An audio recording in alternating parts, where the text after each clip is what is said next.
Chapettes, welcome back to the Discerning Gamer, and today we're going to talk about how PUBG has saved Battlefield 5, at least for me.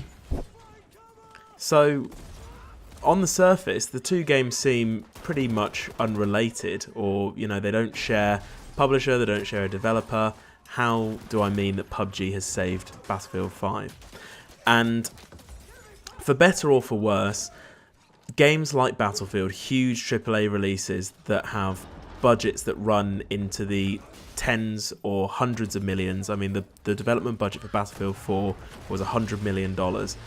They are not designed by, a couple of individuals, or nobody has that much creative, singular control over the game. They're designed by committees. Because it's such a huge amount of money, it's such a colossal juggernaut of investment, marketing, reputation, that the publisher, EA, and I suppose also DICE, can't afford to have one person going off and making rogue changes to the formula that might, deliver something that's not going to give them a return on the investment or kill a popular franchise. Now, I can understand why they do this. I don't think it necessarily makes for, the best style of game development, but at the same time, there's no way that you're ever going to see games that have got the same level of visual fidelity, the same destruction physics, the incredible sound effects, the just the huge production values that go into a game like Battlefield, other than having that level of investment and as a result that level of publisher interaction with the developer. And so it's kind of like a double-edged sword, as it were. And what this design methodology has translated into for the last two entries in the Battlefield series, Battlefield 4 and Battlefield 1, is a game that has been heavily influenced by Call of Duty, and that's in terms of the sort of core cycles of the game: spawning quickly, running quickly into hectic combat, spraying your weapon about, dying, and then doing it all again in a very quick, repetitious cycle without room really for pause, for thought, for consideration, for tactics, for strategy. And that is, of course, because these sort of number crunching, pen pushing business guys have looked at the market and thought, right, who's our biggest competitor? Who seems to be doing this the best from a numbers perspective? Call of Duty, because they've got the largest player base, they bring in the most money with it, so they must be doing the right thing. So let's make sure that people coming from Call of Duty, or people who like that experience, can find something that they're familiar with in Battlefield. Now, I'm not in a position, I don't have the facts and the figures to say whether that was a good call. I mean, it probably was. They keep making the game, so they must be profitable. But in terms of, whether it makes a good game from a critical perspective, whether it makes something that's innovative, becomes a classic and transcends its time period, it probably doesn't help with that. And personally, as somebody who's played Battlefield since Battlefield 1942, way back when, it's not the Battlefield that I've classically enjoyed. I ditched the Call of Duty series after number 4. I just found it too twitchy, ill-considered, repetitive. I'm not saying they're bad games, they're just not for me. But look what's happened this time. Outside of the honestly pretty rubbish trailer that we had for Battlefield 5, which I'll talk about a bit later on in the video. But when we actually got into the nitty-gritty, and I think we have everyone's got Jack Frags really to thank for unearthing and putting together this information in such a usable format. But what it sounds like, the core gameplay changes are slowing the pace of the game down a notch and adding a lot more tactical, strategic consideration, more breathing room, more thinking around the frantic shooting. And from the sound of it, I mean, let's think about the things that are going on here. We've got being able to pause and build fortifications, being able to tow around stationary weapons, being able to, or in fact having to think about where you're going to get supplies from in order to be able to fight effectively after you spawn. Also, the spotting system being overhauled so that you're actually going to have to stop and consider where the enemy is rather than just chasing the little Dorito symbols around the map.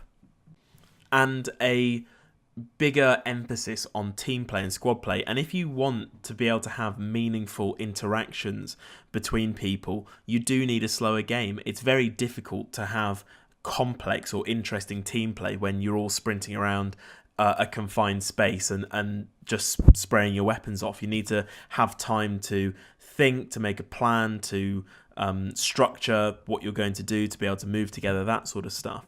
And so this is all represents slowing the game down, which for me, I'm really pleased for. It makes for a lot more of an interesting experience because there's a lot more to consider than simply running and gunning. So how has this numbers-driven, very conservative decision-making process arrived at quite a considerable redesign of the core formula of the game? Well, obviously because they've followed their usual MO, but now the thing that they're trying to replicate or tap into the popularity of is no longer Call of Duty, but the Battle Royale games, principally PUBG and Fortnite.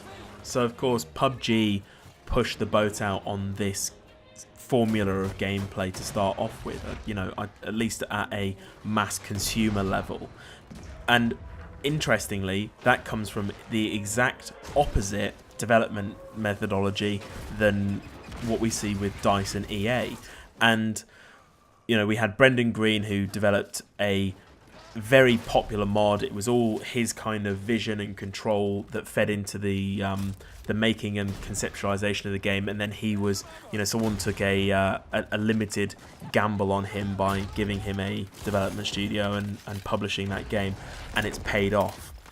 So suddenly, when developing their games, the guys at DICE can say to EA, oh, look at the popularity of PUBG. It goes against everything that we previously thought we needed to make our game successful. There are long periods of just running around, planning, making decisions that don't involve running and shooting, coordinating with your team, all of this kind of stuff. And so we can actually put that into our game now and be assured that there is a market or an audience who is going to appreciate that style of gameplay. And although it annoys me or has annoyed me in the past, where you see as soon as something blows up like Call of Duty, every major developer and publisher is like, right, I have to tap into this trend and cash in while I can, and the popularity and the expansion of the market that this disruptive force has created. And I just think, it's cynical, it's a cash grab, it's boneheaded, it's no good for actually making something of substance and merit. But at the same time, I can see why they do it, and it has produced some good games. I'm not saying I didn't enjoy Battlefield 1 and Battlefield 4 to an extent. It's just that, ultimately they're kind of forgettable when you put them against the classics like Bad Company 2, Battlefield 3, Battlefield 2, where you can see that they tried to do something that suited their game and their development team a little bit more closely, rather than, treading very closely in the footsteps of someone else. And I suppose the lesson that EA and other big publishers should learn from this is the value of taking risks and, perhaps having some sort of branch of their game development that acts as an incubator where, rather than spunking all of their money on one huge release or a couple of huge releases a year, section off some of that money, go to people who've got innovative ideas and help them to create something that is elevated above, some an indie offering, but then at the same time does not require it to be this, colossus that, a main kind of tentpole yearly release is. And as a result, you're going to expand the market, you're going to outcompete people, you're going to come up with new ideas. Of course, there's going to be things that aren't as popular, but if you've invested less, it doesn't matter, and it's one of those things where the success will help to, or probably more than cover, the loss or the risk that you took on all the other games that you backed. So let's circle back and talk about that trailer once more, because that was the first exposure I had to Battlefield 5. And upon seeing it, I thought, oh, Jesus Christ, they're just doing the sort of, COD, but the battlefield's a bit bigger and there's some tanks and stuff again. Because it's just this kind of like ADHD mess of, look, everything, here's all the people, everything's exploding, the camera's constantly moving, like, here's half a second to breathe, tanks, oh my god, jump out a window, and then here's a huge, oh, the building's collapsed, and then it just escalates more and more, where we have to have this kind of sensation that we're just seeing absolutely everything on the screen at once. And I do think it's somewhat almost like trite and vaguely insulting that it's like, their core demographic is going to be people. Of course, there's going to be, younger people in there that are going to be, 14, probably a bit younger, all the way up to like 18. But there's going to be a huge number of people who've played this game since Battlefield 2 and are kind of in their mid-20s, 30s later, and don't need to be pandered to like some sort of hyperactive, over-sugared child who needs to see all these explosions and stuff to enjoy something. And what's interesting, mostly to me, is that it's completely at odds with all the changes they've made to the game. They've moved away from this kind of ADHD, extremely thoughtless explosion fest, and they've moved it towards something that's slower, more considered, more tactical. But I think where this trailer came from was the marketing guys have sat down with the leadership of the game development team, the designers, and said, right, Battlefield 5, Battlefield 2018, what are the key tent points? What are the selling points? And so when they say, oh, well, it's more strategic and more tactical and a more considered experience, they think, oh, Jesus, well, how the hell do we put that in a trailer? How do we sell that? Where's the buzz? Where's the hype for that? This is...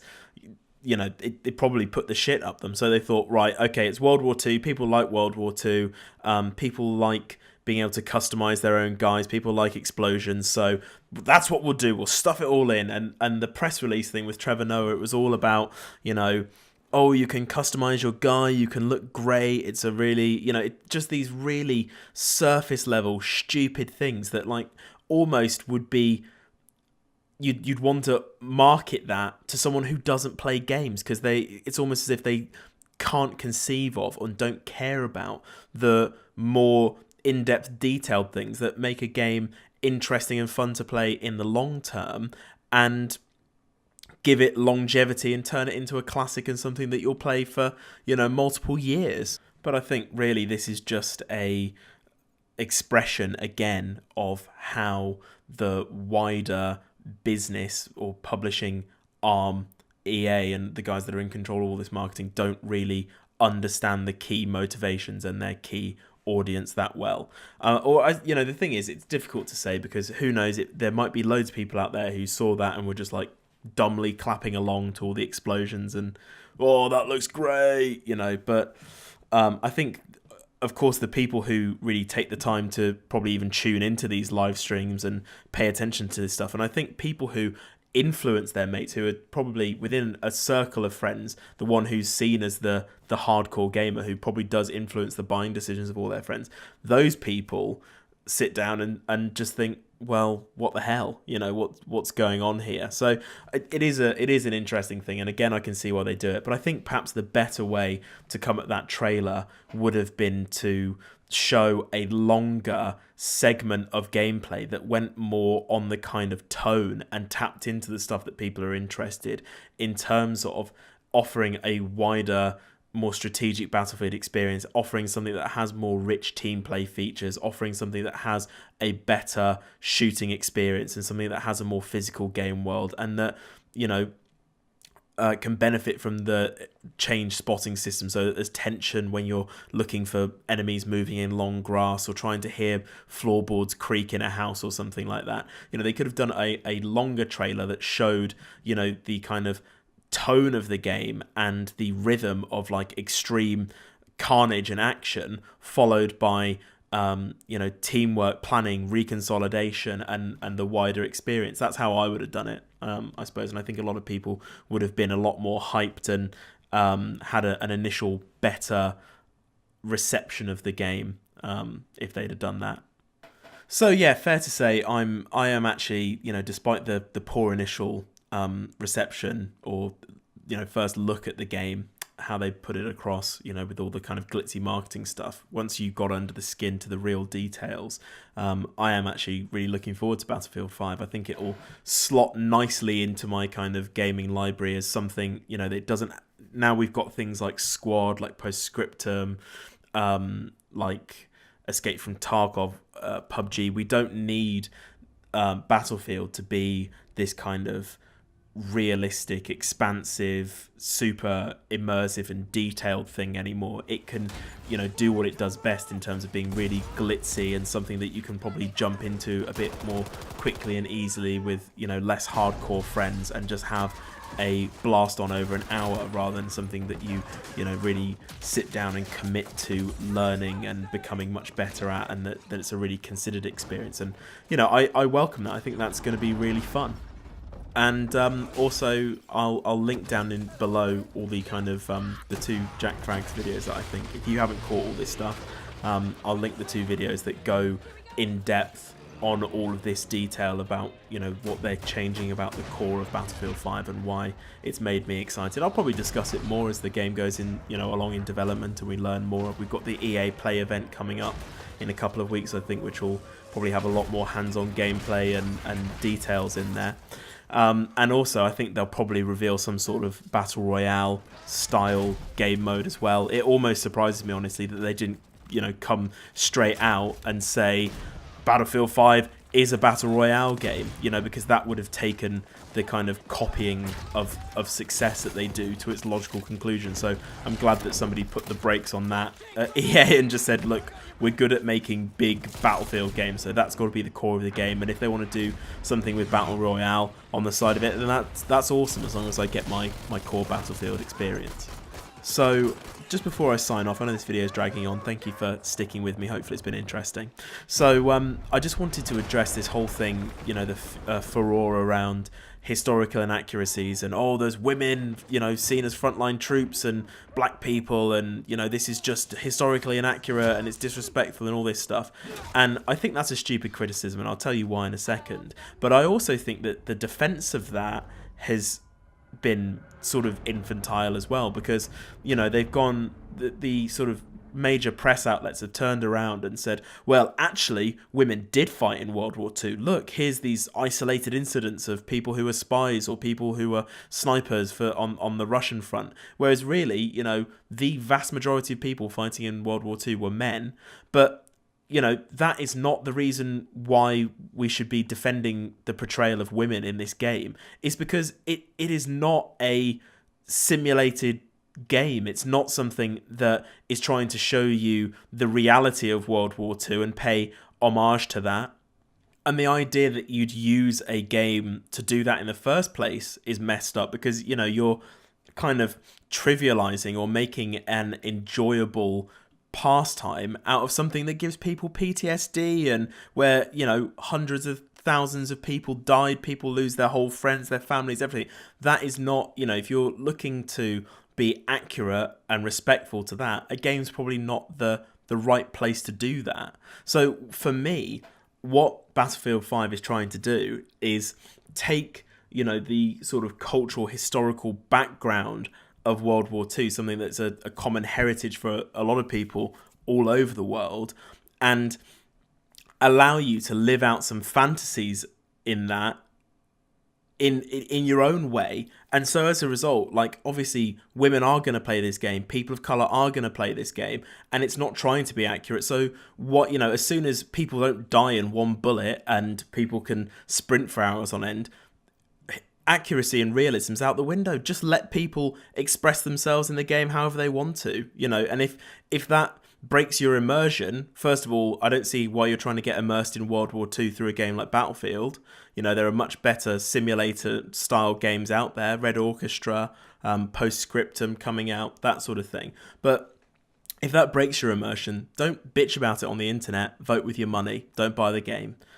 People are going to buy the game. It's going to be probably a great game. So I think that the criticism itself is stupid, because this is not a game that's going for historical accuracy. But I also think that the defense of this choice has also been a bit stupid as well. But I'm fully on board with it and think it's a cool idea.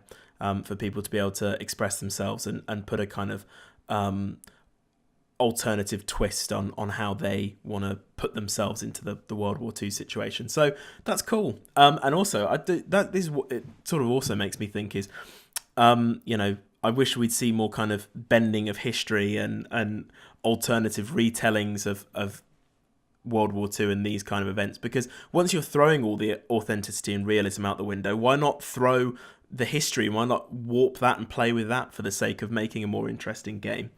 So yeah, I mean, that's probably something I'll talk about more in a later video, but I'll leave us on that thought.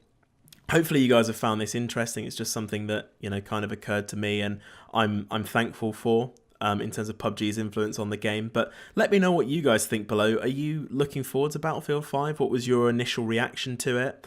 What kind of coverage would you like to see on it coming up? Very interested to see that.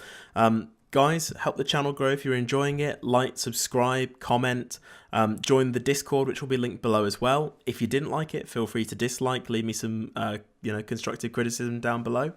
If not, guys, thank you so much for listening. You know, always a pleasure to put out these videos, and I will see you in the next one.